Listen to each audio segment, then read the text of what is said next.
18 सितंबर साल का दूसरा चंद्र ग्रहण, बुधवार के दिन साल का दूसरा चंद्र ग्रहण लगने जा रहा है। चुपचाप गाय को खिला दें, या एक छोटी सी चीज उससे पहले आइए जानते हैं, सितंबर में चंद्र ग्रहण कब है। पंचांग के अनुसार साल का दूसरा और सबसे महत्वपूर्ण चंद्र ग्रहण बुधवार के दिन पवित्र नदी में स्नान करने से कुंडली के ग्रह दोष दूर होते हैं। गाय माता और भोलेनाथ दोनों की कृपा मिलती है। चंद्र ग्रहण के दिन से चंद्रमा उत्तर दिशा की ओर गति करते हैं और इस आने वाले बुधवार को चंद्र ग्रहण लग रहा है। इस अवधि में चंद्रमा का तेज बिल्कुल भी नहीं होता है। यही वजह है कि चंद्र ग्रहण के बाद चंद्रमा पूजा करने से मान सम्मान, धन और स्वास्थ्य लाभ मिलता है। कहते हैं इस दिन गुड़, अन्न, वस्त्र, काला तेल, खिचड़ी आदि का दान करने वालों को मोक्ष की प्राप्ति होती है। 18 सितंबर दूसरा चंद्र ग्रहण बुधवार के दिन अगर आप यह उपाय कर लेते हो तो यकीनन आप पर मां लक्ष्मी की कृपा होगी और आप धनवान बन जाओगे। आप धनवान ना बने तो मुझे बताना दोस्तों, बस जो उपाय आपको बताया जाए वह उपाय कर लेना। चलिए जानते हैं। 18 सितंबर चंद्र ग्रहण के दिन चुपचाप गाय को दे। यह एक छोटी सी चीज, रोडपति भी होंगे, करोड़पति मिलेंगे, सभी संकट और कष्टों से मुक्ति, मृत्युदंड, पितृदोष तुरंत होगा खत्म, पूरे साल आपके भरे रहेंगे। अन्न धन के भंडार, यूं कहे कि आपकी 7 पुश्ते तक करेंगे रुपयों पैसों पर राज दोस्तों। 7 पीढ़ियों तक बैंक बैलेंस बढ़ता चला जाएगा। सभी दुख, दर्द, संकट, कष्ट है वह दूर हो जाएंगे और सभी सुख आपके कदमों में आ जाएंगे। सभी सुख आपके चूमेगी। यदि आप यह एक छोटी और खास चीज चुपचाप गाय को खिला देते हैं तो तत्काल गरीबी आपके जीवन से खत्म हो जा, यूं कहे व्यक्ति रंग से राजा बन जाता है और 3 कोटि देवी देवताओं को धारण करने वाली गौ माता की भी कृपा मानव पर आजीवन बरसती है। मानव के घर में कभी भी अन्न, धन, वस्त्र कमी नहीं होती है। धन के भंडार मानव के घर में भरे रहते हैं।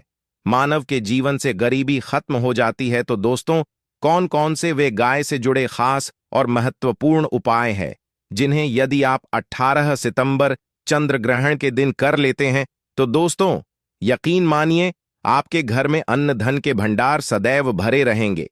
जो भी जीवन दुख, दर्द, संकट, कष्ट है वह सभी दूर हो जाएंगे।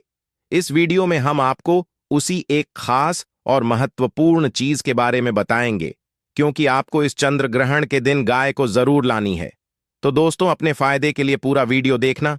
यदि आज की इस वीडियो को अपने बीच बीच में से देखा, काट काट कर देखा, तो यकीन मानिए जीवन में आपको कभी सफलता हासिल भी नहीं होगी, क्योंकि इस वीडियो में आपको कुछ ऐसे उपाय गाय से जुड़े बताने वाले हैं जिन्हें करने से आपके जीवन के जो भी दुख, दर्द, संकट है या कामयाबी होने में कोई बाधाएं आ रही हैं, सभी से छुटकारा मिलने वाला है। यूं कहे कि आपके जीवन में अपार मन, सुख, संपत्ति की प्राप्ति हो जाएगी। कभी भी धन से संबंधित परेशानी नहीं रहेगी। आर्थिक स्थिति आपकी प्रबल हो जाएगी। धन प्राप्ति के योग बन जाएंगे और जीवन में सदैव अन्न धन के भंडार आपके घर में भरे रहेंगे। अन्न धन वस्त्र कभी कमी नहीं होगी आपके घर में। तो दोस्तों, आज का वीडियो पूरा देखकर जाना यदि आप चाहते हैं आपके और आपके परिवार पर सदैव गौ माता की कृपा से, आपके पितरों की कृपा से, देवी देवताओं की कृपा से। तो दोस्तों, वीडियो को पूरा देखकर जाना, बहुत ही फायदेमंद वीडियो है। पूरे 100 सालों के बाद ऐसे दुर्लभ संयोग में है, तो पूरा वीडियो देखकर जाना। यदि आप लाभ हासिल करना चाहते हैं और 7 पीढ़ियों तक कभी कोई किसी तरह की कमी ना हो, यह फल चाहते हैं, तो वीडियो को पूरा देख के जाना। बहुत ही लाभप्रद वीडियो है आपके लिए। दोस्तों, वीडियो को आगे शुरू करें उससे पहले आपसे रिक्वेस्ट करते हैं, वीडियो को लाइक कर देना और कमेंट बॉक्स में सच्चे दिल से जय गौ माता जरूर लिख देना, जिससे माता की कृपा आपके और आपके परिवार के ऊपर सदैव बरसती रहे।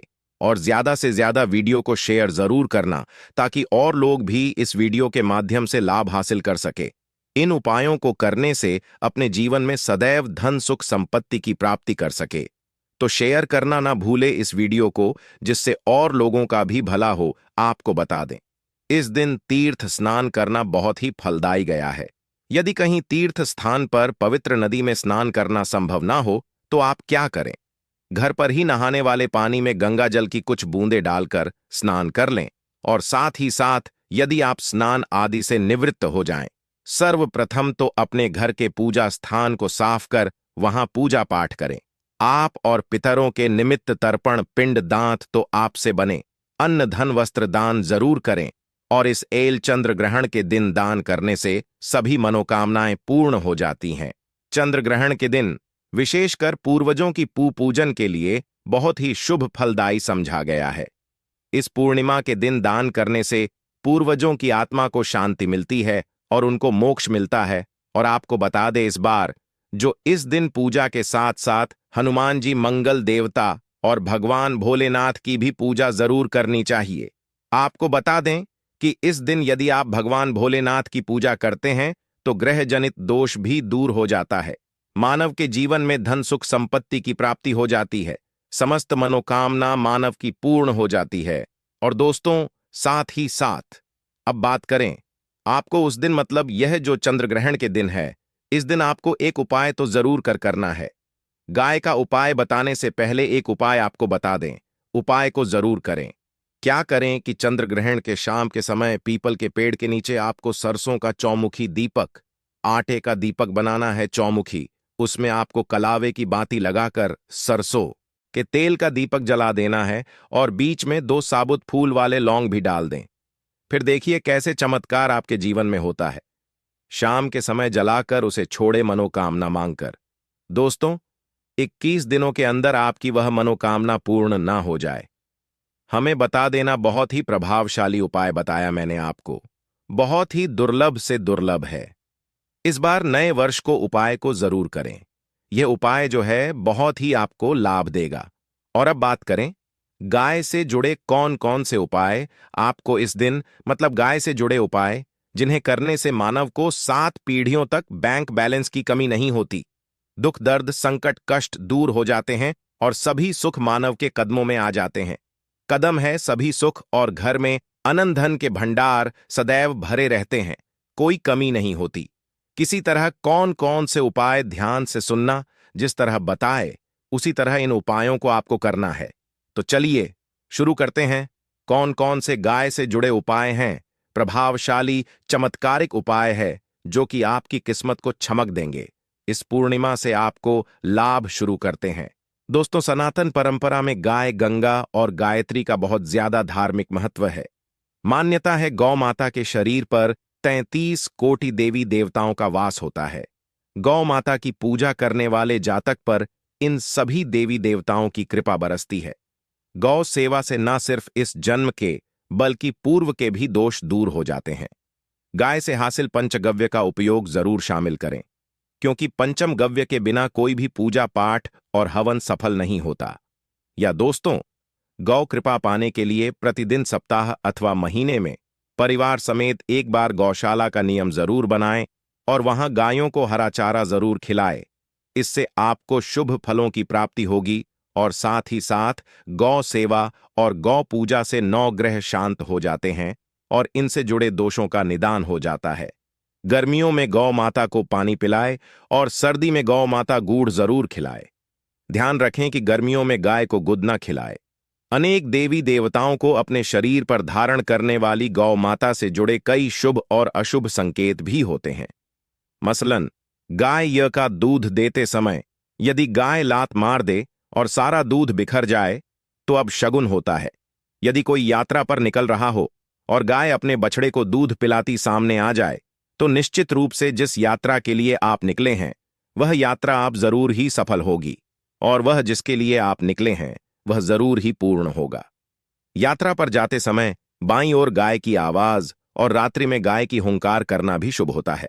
दोस्तों, साथ ही साथ गाय के साथ आप भूलकर भी दुराचार ना करें, अन्यथा मिलता है घोर पाप और जीवन भर की परेशानियां बनी रहती हैं। जी हां दोस्तों, गाय को राष्ट्रीय बनाए जाने और इन्हें मौलिक अधिकार दिए जाने की बात हो रही है तो सवाल उठता है, गाय संस्कृति का अहम हिस्सा है, तब भी गाय के साथ लोग खराब व्यवहार कैसे कर लेते हैं। गाय दर दर भटक रहती है, भरपेट इन्हें चारा तक लोग नहीं देते। गाय जब तक दूध देती रहती है तो उनकी सेवा होती है और जैसे ही दूध देना बंद कर देती है तो लोग इन्हें उनकी किस्मत पर छोड़ देते हैं, सड़कों पर और गलियों में भटकने के लिए। ऐसे में गोवंश जीवों को कोई डंडे मारता है तो कोई पानी डाल देता है, कभी वाहनों की चपेट में आ जाती है तो कभी बीमार होकर बेचारी यह गाय दम तोड़ देती है। ऐसे में जरूरत है इन बातों को जानने की लेकर शास्त्रों में क्या कहा गया है। गाय के साथ आपको कैसा व्यवहार करना चाहिए दोस्तों? गाय को कभी भी मारना पीटना नहीं चाहिए। शास्त्रों में गाय को माता का दर्जा दिया गया है। गाय को मारने वाला माता को मारने पीटने वाले के समान पाप का भाग्य समझा जाता है। नरक लोक में वर्षों तक कष्ट भोगना पड़ता है। अगले जन्म पशु योनि में मिलता है। कथा है कि गौतम मुनि ने गलती से गाय को डंडा मार दिया था, जिससे गाय की मृत्यु हो गई थी, और इस पाप से मुक्ति के इन्हें वर्षों तक तपस्या करनी पड़ी।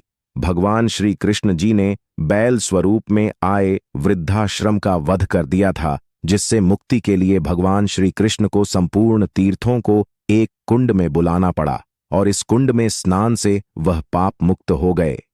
दोस्तों, साथ ही साथ पानी पी रही गाय को गाते हैं, वे घोर पाप के भागी बनकर नरक भोगते हैं, ऐसा पुराणों में बताया गया है। जबकि जो लोग गाय के लिए प्याऊ चार बनवाते हैं वह महाभाग्यवान होते हैं। ऐसे लोग घोर पाप से मुक्त होकर स्वर्ग पा जाते हैं और बड़े ही धनवान कुल में जन्म लेकर सुख भोगते हैं। और साथ ही साथ आराम कर रही गाय को कष्ट देकर कभी भी उठाना नहीं चाहिए। कहते हैं कि जिस स्थान पर गाय बैठी है वहां से नकारात्मक ऊर्जा खत्म हो जाती है। गाय के बैठने की जगह को जो लोग नियमित साफ रखते हैं वह जन्म में किए गए जाने अनजाने में पापों मुक्ति हो जाती है और गोलोक में स्थान पाते हैं। गाय को डंडा मारकर उठाना, पानी डालकर उठाने से मनुष्य पाप का भागी बनता है और अगले जन्म में उसे दर्द भटकना पड़ता है। और साथ ही साथ शास्त्रों में बताया गया है कि गाय का दूध उसके बछड़े के लिए होता है। गाय के बछड़े से बच हुआ दूध मनुष्य को लेना चाहिए, परंतु कुछ लोग एक बार गाय को दूध लेने बाद फिर से बछड़े के लिए बचा हुआ दूध भी धो लेते। ऐसा करना घर पाप कहा जाता है। ऐसे दूध को धोने वाला और ग्रहण करने वाला दोनों ही पाप के भागी बन जाते हैं। दोस्तों, साथ ही साथ शास्त्रों में कहा गया है कि गोवंश मतलब गाय और बैल के पीठ पर नहीं बैठना चाहिए। इनकी पीठ पर बैठने से महापाप लगता है। ऐसे लोगों को नर्क की यातना भोगनी पड़ती है। एकमात्र देह के अंश के उत्पन्न नंदी ही गोवंश है, जिस पर स्वयं महादेव और महादेवी करती हैं, क्योंकि नंदी ने स्वयं अपनी इच्छा से महादेवी की सवारी बनना स्वीकार किया था। और साथ ही साथ शास्त्रों में गाय के दान को बहुत ही महत्व दिया गया है, परंतु ऐसी गाय का दान कभी नहीं करना चाहिए जो बूढ़े और बीमार हो। कठोपनिषद में नटके की कथा भी इस संदर्भ में है कि जिस नटके ने पिता द्वारा बूढ़ी गाय को दान करने पर आपत्ति जताई थी, दूध देने वाली और बछड़े सहित जो लोग गाय दान करते हैं वह महान पुण्य को हासिल करके स्वर्ग में स्थान पाते हैं। दोस्तों, साथ ही साथ सूर्य चंद्र मंगल शुक्र की युक्ति राहु से हो तो पितृदोष होता है। यह भी मान्यता है कि सूर्य का संबंध पिता से एवं मंगल का संबंध होने के कारण सूर्य यदि शनि राहु या केतु के साथ स्थित हो या दृष्टि संबंधी हो तथा मंगल की युति राहु या केतु से हो तो पी दोष होता है। इस दोष से जीवन संघर्षमय बन जाता है। यदि पी दोष हो तो गाय को प्रतिदिन या किसी भी पूर्णिमा दिन या किसी भी खास दिन पर रोटी गुड़ चारा खिलाने से पी दोष खत्म जाता है। साथ ही साथ गाय की पीठ पर जो कूबड़ बना होता है वह बृहस्पति गुरु है। आठ जन्मपत्री में यदि बृहस्पति अपनी नीच राशि मकर में हो या अशुभ शिवलिंग में जा रहे हो और सामने से गौ माता आती हुई दिखाई दे तो गौ माता को अपनी दाहिनी ओर से जाने देना चाहिए।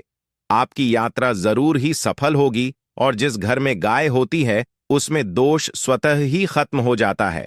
और साथ ही साथ आपको बता दें कि गाय को आप भी रोटी बनाएं, प्रतिदिन ताजी रोटी ही बनाएं। गाय को अगर आपने रोटी बनाई है तो कोशिश करें कि उस रोटी को आप तुरंत ही गाय को दे दें। अगर आप उस रोटी को रख देंगे और उस रोटी को अगले दिन दे देंगे तो वह रोटी बासी मानी जाएगी।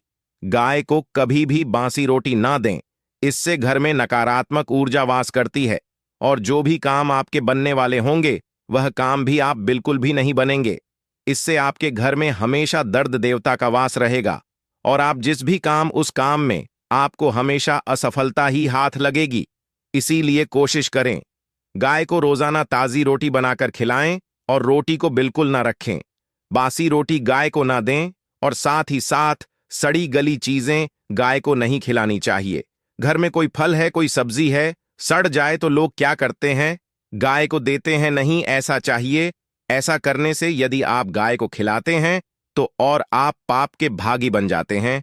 आप बिल्कुल सड़ी गली चीजें गाय को ना खिलाएं और साथ ही साथ इस खास पूर्णिमा पर आटे की 5 लोहे बनाकर उनके ऊपर हल्दी लगाएं, इसके बाद को खिलाएं।